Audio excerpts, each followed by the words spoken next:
good afternoon, everybody, and welcome in for another very exciting Exploring by the Seat of Your Pants broadcast. So many of you are new today. We've got folks all over the planet joining, and certainly all over Canada and the US. And so if you are new to us, we are all about bringing conservation, adventure, and science into classrooms around the world. Today has been a real epitome of what we do. We started off live in Costa Rica with the Toucan Rescue Ranch and baby sloths eating flowers. We just wrapped up in the midst of our Canadian Wildlife Federation series with hummingbirds, which was super cool. And you are joining us for this very special program with my favorite of the three in our Peak Discovery series. Now, all year long, for years now, we have partnered with the amazing folks at Canada's mountain parks in British Columbia and Alberta, some of the most special places, not just here, but around the entire world. Now, you guys represented for that because we have 950 kids today, which is more than when we had an astronaut earlier this year. So exciting to have you all. And we are going to dive in literally and figuratively in just a second. Now, we do have a Kahoot today. So between our talk and our Q&A, if you want to pull up this game pin, it's an opportunity to test your understanding, have a little bit of fun for bragging rights with 4 questions. So please do feel free to bring that up in a separate tab. But without further ado, I'm so excited to take you to Banff National Park with the amazing Lori, my favorite educator of any educator we bring on. She's going to talk about a live stream from a live stream and some of the amazing work that they do to restore habitat for some really special fish and beyond. Now, I will say too, just as a quick housekeeping note, our connectivity is a little tiny bit iffy today. So if we cut out for any second, we'll be right back as soon as we can. But hopefully the internet gods are listening and we are as good as can be. But without further ado, I'm going to zip it. Lori, thank you so much for joining today and take us away. Hi, Jesse. It's great to be here. Welcome, everybody, to a live stream from a live stream. Today, we are going to find out how Parks Canada is restoring Cascade Creek in Banff National Park and why that was important for the health of this place. So first, we acknowledge that Banff National Park is within the present-day territory of the Treaty 6, 7, and 8 First Nations, as well as the Métis homeland. The lands and waters of Banff have been used for millennia by Indigenous peoples for sustenance, ceremony, trade, and travel. We thank them for their continuous stewardship and for sharing the land with us. Now, first of all, what is Parks Canada about? So if we have people joining from all over the world, you might not know us. Well, it is the job of our Parks Canada team to look after Canada's natural and cultural heritage. So let me know in the chat if you have ever visited Banff or if you've maybe dreamed of coming here to Canada. And what about any other national parks in our nation or maybe a national historic site? Perhaps you've been to a national marine conservation area. We're going to talk about aquatics today. So these are all the kinds of places that Parks Canada takes care of. Now we protect animals, plants, landscapes, historic sites, now and for future generations, and it is my great privilege to be able to share the stories of our special places with folks like you. And one of the principles that guides our work at Parks Canada is called ecological integrity. That means an ecosystem that is healthy and whole. This includes both living and non-living parts of the ecosystems and all the processes that they need. Now, what does that mean? Well, in the Rocky Mountains, some of the non-living parts of the ecosystem are things like rocks, glaciers, wind, water, and sunshine. And we can see living parts of the ecosystem all around, like plants, animals, fungi, and even bacteria and tiny things like that we can't see. And tying all of these things together are the processes of life.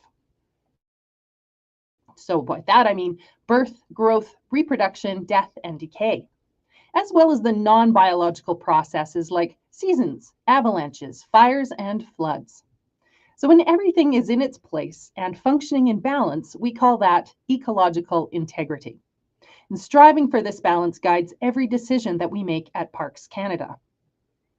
In the Canadian Rockies, some of the most important but least understood ecosystems are the aquatic ones: lakes, rivers, streams, and wetlands. Wherever there is water, there is life. The plants and animals in aquatic ecosystems are all connected, dependent on each other in complex food webs.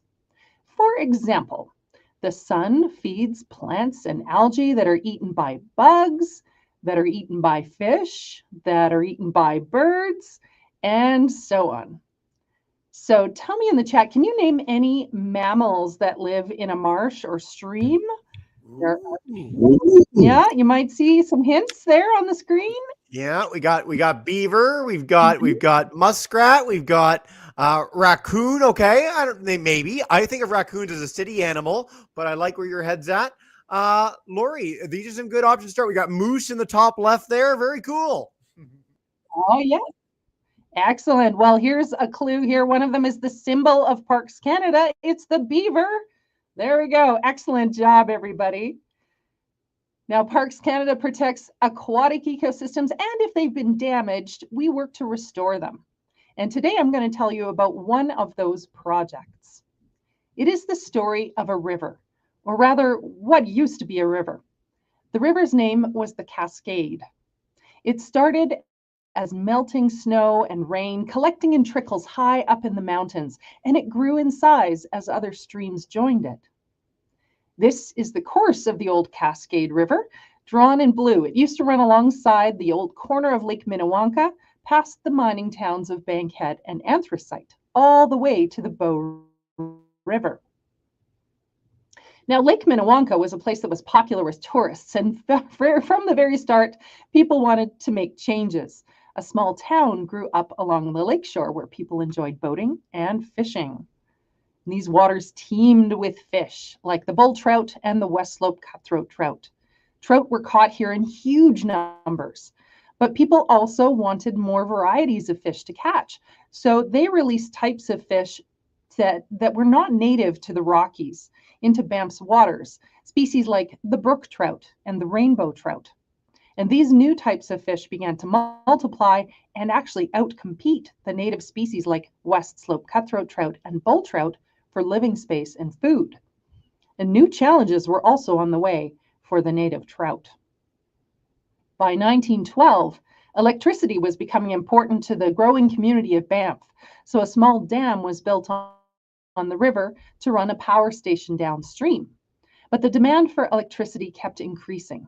And some people thought that the river rather should be dammed completely and Lake Minnewanka should be turned into a huge reservoir for hydroelectric power. But others were looking to the future of how national parks could be places for nature. Now, in 1930, Canada passed the National Parks Act. And this legislation meant that industry like mining, logging, and building power dams could no longer take place within national parks. But just 9 years after the Parks Act was passed, World War II broke out. Canada's factories began churning out weapons and supplies for the war. They needed electricity, and lots of it. So, to help the war effort, Canada overruled the National Parks Act, and the Minnewanka Dam was built in 1941. Water from the new dam was sent by canal and pipes to a tower that creates water pressure, and the water goes into pipes underground to run generators in the power station. Actually, it's still producing power to this day. And when you drive between Banff and Canmore, you can see this power station right beside the highway. The dam Blanca, water levels rose by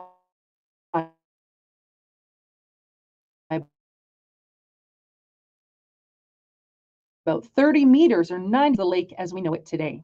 The deepest and Now here you can see part of the dam built where the Cascade River used to flow. These are the floodgates that can release water from the lake if we need to. And at another part of a dam, a small pipe behind this structure released a little bit of water into the old riverbed of the Cascade. But with this reduced flow, the river shrank to less than 1%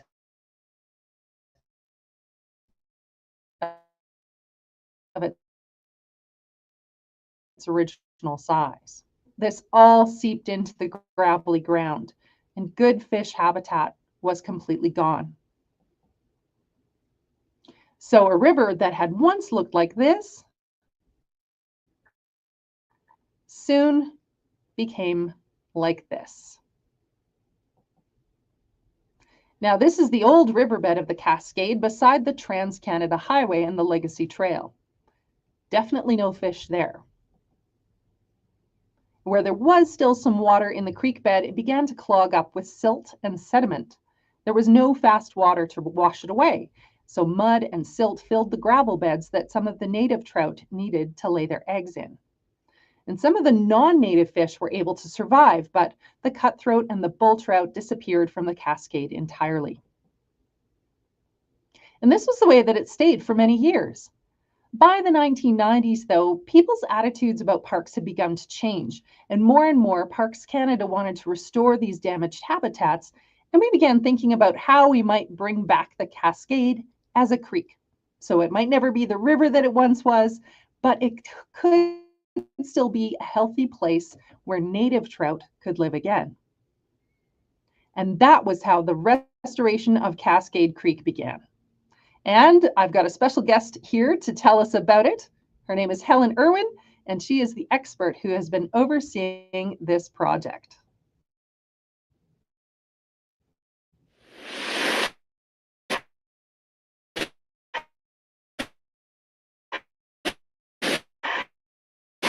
My name's Helen, and I'm in charge of the Cascade Dam built in the park here. That diverted the Cascade River, essentially drying up 9 kilometers of what was 1993.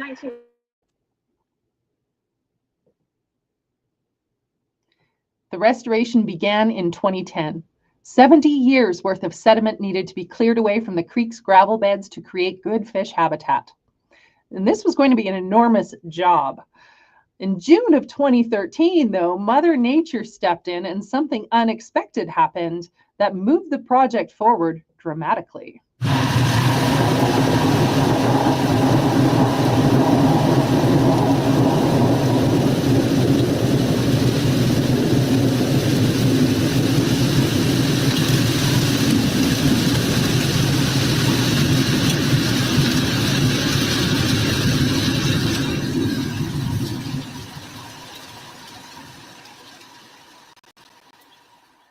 Heavy rains caused devastating floods throughout southern Alberta, including Banff. The floods washed out highways, bridges, homes, and businesses, causing billions of dollars in damage. The rising water also threatened the safety of the Minnewanka Dam. If it continued to fill up so quickly, it could overflow or the walls might burst. They had to take the pressure off somehow. So, for the first time since it was built, the dam's emergency floodgates were opened up. Millions of liters of water roared down the old river channel, and it tore away roads, trails, and trees, and carved itself a new path along the length of the old dry riverbed. Now let's take a pause here for a second to figure out why water is so powerful and destructive. Why is it? Well, because 1 cubic meter of water, that is a cube that's a meter by a meter by a meter, or about 3 feet by 3 feet by 3 feet in size, weighs 1,000 kilograms, or a full metric ton. Woo! So when thousands of cubic meters of water are on the move, nothing can stand in its way for very long. This helicopter view of the aftermath shows the entire road by Cascade Ponds washed away by the flood.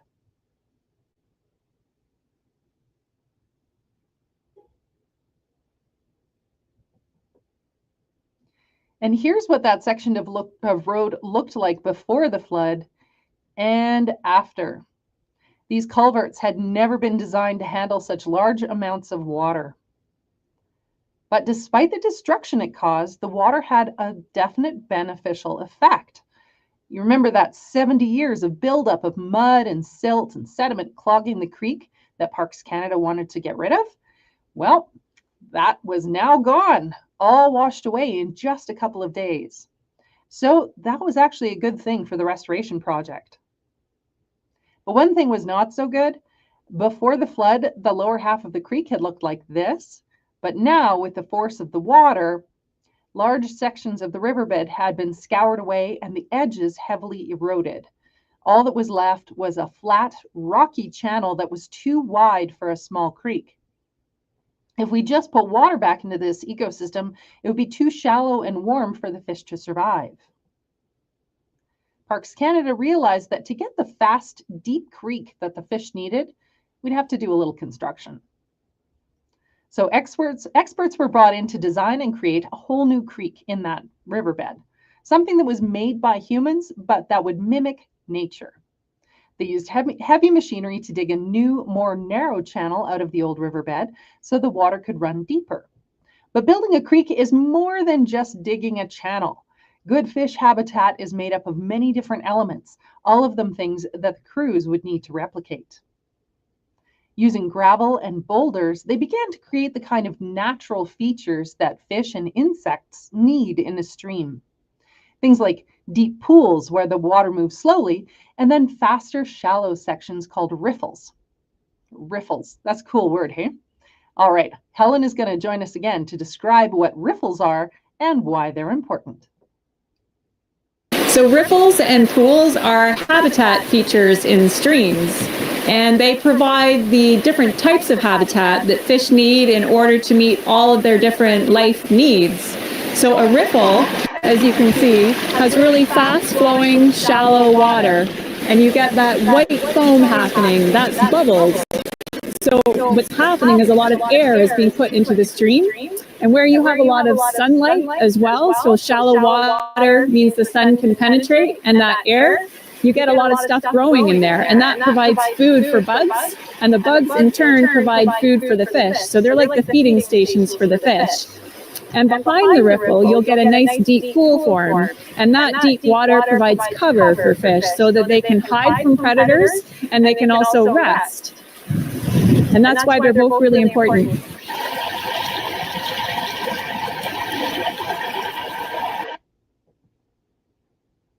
And so the new creek was beginning to take shape, but to make sure it would be a success as a living stream, the restoration team had to do a number of other things. They had, first of all, to ensure that enough water was coming out of the dam to maintain the new creek all year round. The original pipe that you can see here on the left was far too small to carry the volume of water we needed. So a new pipe was installed that could handle much larger amounts of water. With the increase in output from the dam and the channel engineering through the lower reaches of the creek, there was enough flow in the Cascade Creek to reach the Bow River once again by the summer of 2019. Parks Canada is working towards an agreement with the company that operates the dam to ensure that enough water continues to flow into Cascade Creek. And looking ahead, it will also be important to increase the amount of water from time to time to mimic the spring floods that flush the system. This prevents sediment buildup and keeps the stream clean and clear. And road and railway culverts that were washed out in the flood were repaired, and they were replaced with bigger ones with better structures that are better designed to handle future floods. Parks Canada had to repair the contents of the creek as well. Remember that brook trout and rainbow trout were two species that were introduced and brought in to stock the lakes and streams in the early days of the park. Well, unfortunately, those species had a devastating effect on the park's native West Slope cutthroat trout to the point where they're listed today as a species at risk. If the West Slope cutthroat trout were going to make a new home in the Cascade Creek, the invasive brook and rainbow trout had to be removed. So the team used a technique called electrofishing. That's where electricity is applied directly to the water, and this temporarily stuns the fish, allowing it to be caught in a net. So bit by bit, all of the invasive fish were removed from Cascade Creek.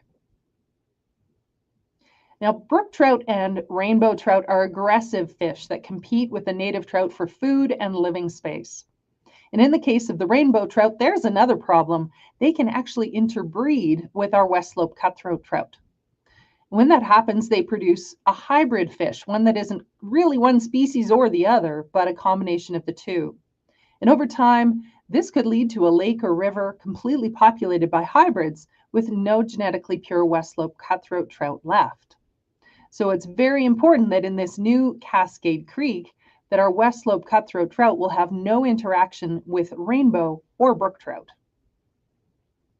To ensure that the habitat would be a secure location for the West Slope cutthroat trout, the team constructed a fish barrier at the bottom end of the creek. So this drop-off prevents any kind of fish from swimming up the Cascade Creek from the Bow River. So the West Slope cutthroat trout can live in the creek without having to compete with other types of fish, but they can also swim across the barrier downstream to expand their home into the Bow River. But our work is not finished yet. Right now, our job is to stabilize the creek banks with native plants. When you plant that, their roots hold the gravel and sand in place so that the banks don't wash away. Plants at the water's edge are called riparian plants. They're a big part of a healthy fish stream. And here's Helen again to tell us about it. Vegetation along stream banks plays a lot of really important roles. It helps to stabilize the bank, so when you have floods, you still maintain a good shape to your channel. It helps provide shade for the stream, which keeps the water nice and cold. And here in the mountain parks, that's what our native species need, is cold, clean water. They also help to filter pollutants that could feed into the stream. And they provide bugs and leaves and things that drop into the stream that help feed the fish in the stream as well. So a lot of really important functions along the stream channel. So to get all these plants into the ground along these stream banks is a lot of work, and many hands make light work. And we have a ton of amazing volunteers that come out and help us with planting all of these plants. And they work really hard while they're out here and have a great time, and it makes a huge difference to this project and to restoring this ecosystem.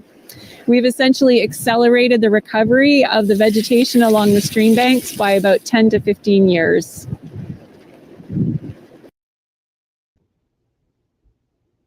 Now, all these steps that we have taken are in order to make the creek ready for fish. The fish that we especially want to reintroduce is the West Slope cutthroat trout. Now, why are we so concerned about this fish in particular? Well, it's a species at risk, meaning that its existence is threatened. In fact, it lives in less than 5% of the area that it used to inhabit. Parks Canada pays special attention to any species listed as threatened and does everything possible to ensure their continued existence. Now, cutthroat trout need water that's cold and clear and unpolluted. And there's a neat method that we can use to find out just how clean this creek's water is. We can study its bugs. Banff National Park is home to many types of flying insects. Insects like this stonefly, this caddisfly, or this mayfly. They're important food for many types of birds and bats. But did you know that many of these types of insects begin their lives underwater, looking entirely different from their adult forms? Here is what they look like in their underwater form. So as nymphs or larvae, these bugs are perfect food for fish like trout. So insects are an essential part of the food web, both for creatures that fly and for creatures that swim. Now let's see how Helen collects a sampling of bugs by doing a kick in the riffle of the creek. So I've got my waders here to keep me dry while I'm in the stream. I've got my net, and I'm going to go in the stream and I'm going to kick up some bugs.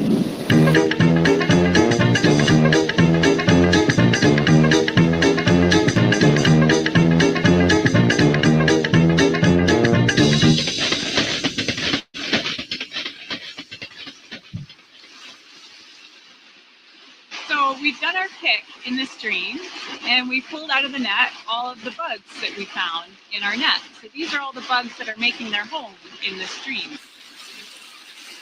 So in this tray, we have some mayflies, some stoneflies, and some caddisflies. So if you have certain kinds of bugs in the stream that are sensitive to pollution, if you have a lot of those, then that means you actually have very little pollution and a very healthy stream. We're going to be reintroducing native trout into this stream, and these bugs tell us that there's a lot of really good food for the fish, which means it's a great place to reintroduce the fish to.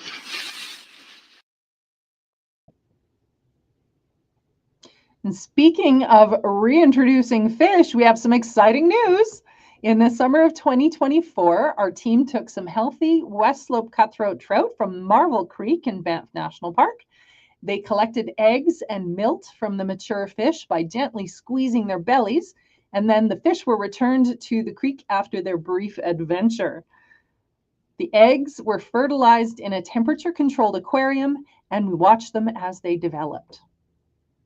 Once the eggs reach the stage of alvin, when they still look like eggs, but they have a couple of little eye spots, they were transferred to their new home in Cascade Creek. We conducted the very first release of West Slope cutthroat trout alvin in 2024, so that a new population of this species at risk will be established in this protected place. The developing fish will hide in the clean gravel at the bottom of the creek until they become big and strong enough to swim around, catch food, and avoid predators. There's still lots of work to do. It's just one part of Parks Canada's larger plan to restore ecosystems throughout our parks and make them healthy again. So we've gone from this to this. Cascade Creek runs alongside the Legacy Trail that goes between Banff and Canmore. It's a great place to walk or bike, and you can see the restoration project in action. After all this work, Cascade Creek is now full of cold, clean water all year round. The channel is the right size, and there are pools for fish to rest in and riffles where they can forage for food. The gravel on the creek side has been planted with shrubs, grasses, and flowers, so their growing roots help to hold the bank together. And when these plants shed their leaves into the water, they feed many kinds of bugs that make great food for the fish. And that is how Parks Canada is restoring Cascade Creek to a thriving aquatic habitat. And remember, we can always use your help. Even still, you can still volunteer on the Shoreline Planting Project. It's not done, friends. Or you can simply visit Cascade Creek and enjoy it in person. It actually flows through Cascade Ponds, which is a popular picnic area near the town of Banff. And of course, you can check out the Parks Canada website to find out more about Cascade Creek and its restoration. And remember, you can help creeks and rivers everywhere by conserving water in your own home and keeping it clean. So I'd like to say thanks to Helen Irwin for being our special guest today. And now, of course, Jesse, we have time for questions. And I think there's also a Kahoot. There's also a Kahoot. There's lots of questions. We've got classes from South Carolina joining midway. It's a crazy time. Thank you so much, Lori. And what a beautiful and incredible place you folks get to work. Banff is just one of the most special places I've ever visited in Canada. And I hope all our students get the chance to head there themselves because it'll change your life. It really does. Awesome. Well, we're going to do another Kahoot. For those who are new to Kahoot, the faster you answer, the more points you get. I do have our game pin up on the screen now.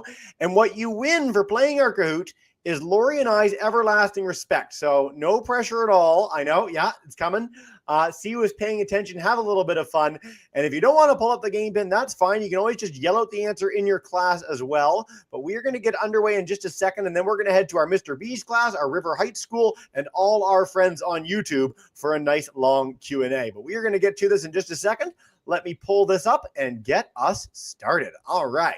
Here we go. I will note, too, we've got one more Peak Discovery program coming up at the end of May. So one more in the series. I hope you'll join us for that, too. And that is, of course, on our website. All right. Why did Parks Canada put plants along the banks of the new Cascade Creek? What are our reasons? Plants stabilize the bank and provide food for fish. The volunteers just wanted something to do. Plants are pretty. Yes, they are. Or they would never grow on their own. Without man, plants cannot grow. Hopefully you guys are on the ball with us. Let's see. What do plants do for that ecosystem? All right, 3 more seconds. Get those answers in. Get them in. The answer is, of course, yes. Almost all of you got this right. Way to go. They help stabilize the bank. Power Jaguar has our lead. Way to go. As we go to question 2.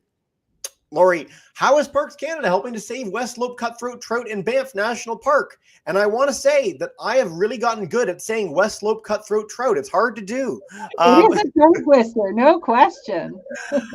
Is it restoring their habitat, protecting their home from invasive species, hatching baby fish to release in the Cascade Creek, or all of the above? And anyone who's ever done a Kahoot with me before will know that all of the above, it tends to be my favorite answer. And that is correct. Ooh, some of you were quick on the draw with that first one. All of the above is correct. Power Jaguar keeps our lead with Kind Wombat in second. Question 3.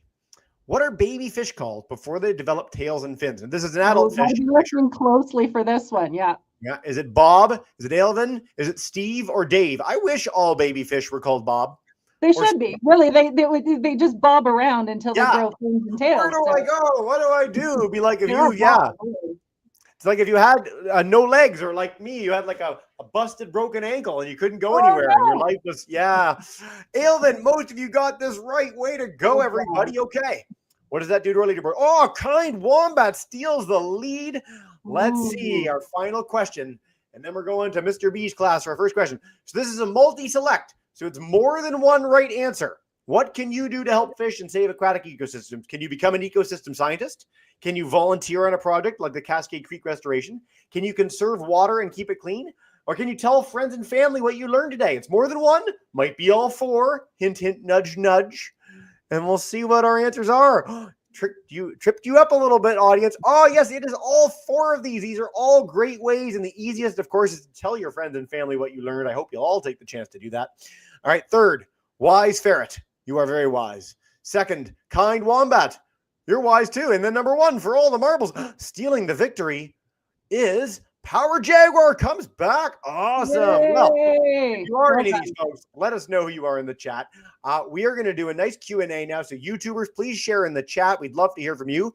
Mr. B's class, I'm going to come to you guys in a second. Unmute your mic and you'll be good to go. River Heights School, I might start with you because you're right at the camera. So River Heights School, if you have a question for Lori, unmute your microphone and come on in and take us away with our first question. Hey, guys. Hi, grade 3s. Hi. Does anyone have a question for Lori? Go ahead, Eric. What happens when the ice freezes, when the water freezes? Ooh, yeah. Did you catch that, Lori? What happens when the water freezes? Yeah, in the creek. Yeah, well, the wonderful thing about water, and part of the reason that we can have fish and other things living in the water in our colder places, like in Canada and in the Arctic, is that water does this amazing thing where the ice, when it freezes, goes to the top of the water and it remains liquid down below. So there's this liquid layer. That's why the creek has to be deep enough for the fish, because if the creek is too shallow, then the whole thing will freeze solid. But if there's enough depth to that creek, then it only freezes on top. We get a layer of ice floating on top of that water, and the water down below remains liquid. And even though it's really chilly, the fish can survive there.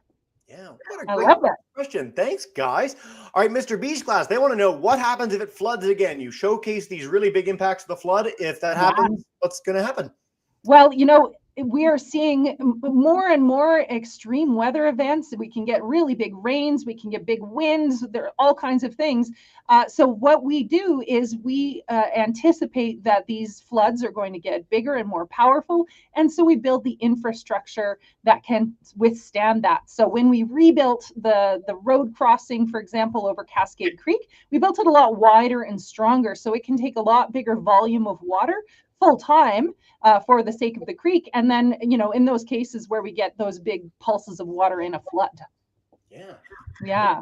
I love your answers. Thank you so much for all the detail. This is great.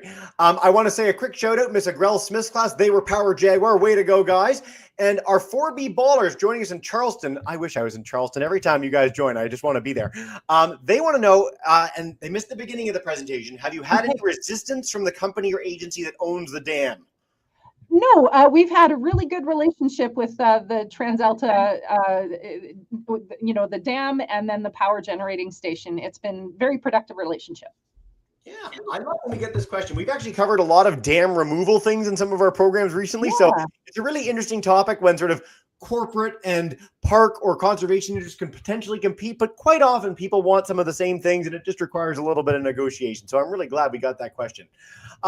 Lori, can you tell us a little bit more about what people could do as volunteers? You shared a little bit about this at the end, but if kids wanted to come help, is there anything for them to do specifically? Yeah, all ages are welcome to join that planting project. I actually did a day on the planting project myself, and I gotta say, it's really fun, but it's hard work, friends. Like, you're digging in some very stony gravel and trying to make little holes, and it's slow progress. But boy, it is really a wonderful place to be. It's so beautiful out there, and the work is very rewarding.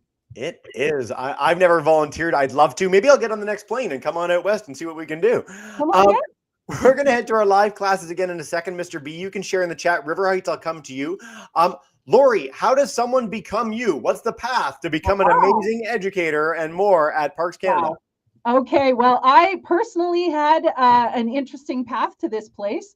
My post-secondary study was actually in theater.